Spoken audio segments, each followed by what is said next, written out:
Une mauvaise surprise pour les parents de Leslie Hurlbeck.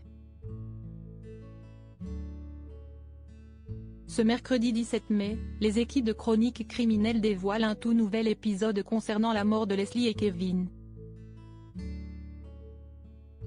Face caméra, les parents de la jeune femme ont partagé leurs impressions sur les premiers éléments de l'enquête. Alors que la maîtresse d'Onyx s'était encore portée disparue, ces derniers ont été surpris par une troublante découverte. S'ils savaient que la voiture de leur fille n'avait pas bougé après la fameuse soirée passée à Prague, Patrick Hurlbeck et Emily Cardré se sont dirigés au domicile de la mère de Kevin afin d'obtenir de nouvelles informations. Seulement, sur place, ces derniers ont remarqué que la voiture du jeune homme était là. Ça a été le choc.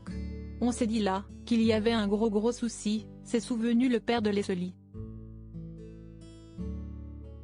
Parce qu'ils ne sont pas partis en soucoupe volante, ils ne sont pas partis en hélicoptère. Ce n'est pas normal. Pour cause, en voyant le véhicule de Kevin, les parents avaient alors compris que cette affaire n'était pas une disparition volontaire mais un crime beaucoup plus grave.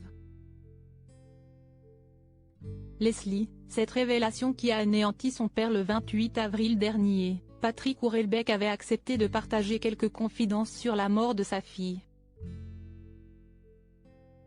Notamment sur les déclarations faites par Nathan B., l'un des agresseurs, aux enquêteurs.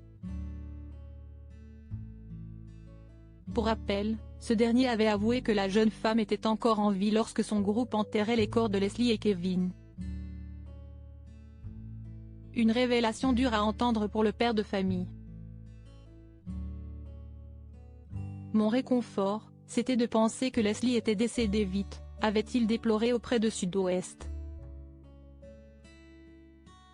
C'est terrible de lire que ça n'a pas été le cas.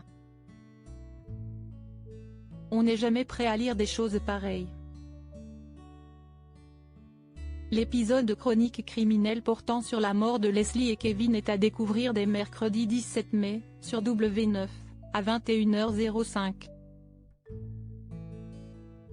Pour rappel, Nathan B., Tom T.